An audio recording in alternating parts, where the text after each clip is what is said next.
విషయం. ఇప్పుడు నేతి బీరకాయలో నెయ్యి ఎంత ఉన్నదో తెలుసుకోవడానికి ఒక విషయం సరిపోతుంది. అన్నం ఉడికిందా లేదో చూడాలంటే ఒక మెతుకు ముట్టుకుంటే తెలిసిపోతుంది. ఈ రిపోర్ట్ నిజమా అబద్ధమా సరే 650 పేజీలు బయటకు వస్తే తెలుస్తుంది. బట్ నిన్న వాళ్ళు చెప్పిన దాని ప్రకారంగా అది నిజమే అనుకుంటే నేను 3 ఆధారాలు కుండ బద్దలు కొట్టినట్టు చెప్పినా కదా. క్యాబినెట్ అప్రూవల్ లేదు అంటే ఉన్నది అని మూపోటు జవాబు ఇచ్చినాం. నిపుణుల కమిటీ పక్కకు పెట్టినరు అంటే ఆ నిపుణుల కమిటీ అఫిడవిట్ రూపములో కమిషన్కే సమాధానం చెప్పింది మా రిపోర్టు మీదనే ప్రభుత్వం నిర్ణయం తీసుకున్నది అని. ఇక నీళ్లు లేవు అని ఉమాభారతి లెటర్ చూపిస్తే ఆ లెటర్లోనే 3వ పేజీల ఆమెనే చెప్పింది నీళ్లు లేవు అని చెప్పి అది కూడా బయట పెట్టినా. ఇప్పుడు ఎక్కడ నిజాయితీ ఉంది, ఎవరిది నిజాయితీ అని నేను మాట్లాడుతాను. మీదంతా కూడా రాజకీయ పబ్బం కట్టుకునే ప్రయత్నం. కేసీఆర్దేమో తపన, తన్లాట, ఆర్తి, నా ప్రజలకు నా రైతులకు నీళ్లు రావాలనే తన్లాట. ఈరోజు కూడా చెప్తున్నాం, నువ్వు చేస్తే నీకే గౌరవం, నువ్వు చేయకపోయినా మళ్ళీ వచ్చేది బీఆర్ఎస్ ప్రభుత్వమే. ఖచ్చితంగా 2 పిల్లలను మరమ్మతు చేస్తాం, రైతాంగానికి నీళ్ళు ఇచ్చి తీర్థమని చెప్పి నేను మీకు మనవి చేస్తా ఉన్నా.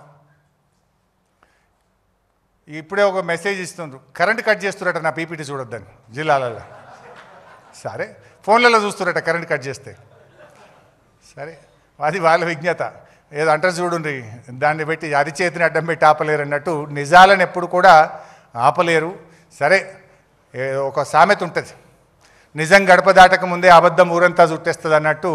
ఇవాళ మీరు గోబల్స్ ప్రచారం చేసి మా మీద దుష్ప్రచారం చేసిండ్రు. ఎప్పటికైనా అంతిమంగా నిలబడేది న్యాయం, గెలిచేది ధర్మం. ఖచ్చితంగా మళ్ళీ బీఆర్ఎస్ వస్తుంది.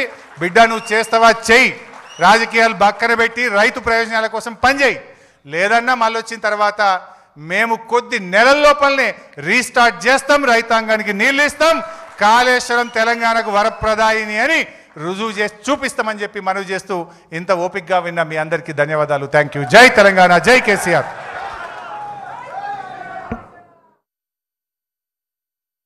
కమిషన్ల పేరిట, కేసుల పేరిట రేవంత్ రెడ్డి గారు రెగ్యులర్గా వరుస ధారావాహికలు ఒకటి తర్వాత ఒకటి, ఎలక్ట్రిసిటీ కమిషన్ అంటాడు, కాళేశ్వరం కమిషన్ అంటాడు, లేకపోతే గొర్రెల స్కామ్ అంటాడు, లేకపోతే ఈ కార్ రేసింగ్ అంటాడు, ఏదో ఒకటి పెట్టి తన వైఫల్యాలను కప్పిపుచ్చుకునే ప్రయత్నం. ఆయన ఫెయిల్యూర్స్ మీద చర్చ జరగకుండా, ప్రజలు తిరగబడకుండా లేని కుట్రలను వరుసగా ఒక సీరియల్ లాగా నడుపుతూ ఉన్నాడు. ఆ టీవీలలో కొన్ని సీరియళ్ళు వస్తుంటాయి, జనరల్గా బాగా టాప్ సీరియల్స్ నడుస్తుంటాయి. కార్తీక దీపం అనే సీరియల్ వస్తూ ఉంటుంది. కార్తీక దీపం సీరియల్ రాగానే గుడి గంటలు అనే సీరియల్ వస్తుంది. గుడి గంటలు అయిపోగానే బ్రహ్మముడి అనే సీరియల్ వస్తుంటుంది. అట్లా రేవంత్ రెడ్డి కూడా ఓటెనుకోటో సీరియల్ లెక్క నడుపుతున్నాడు. సీరియల్ కాదు కదా, నిజాలు చెప్పు నువ్వు.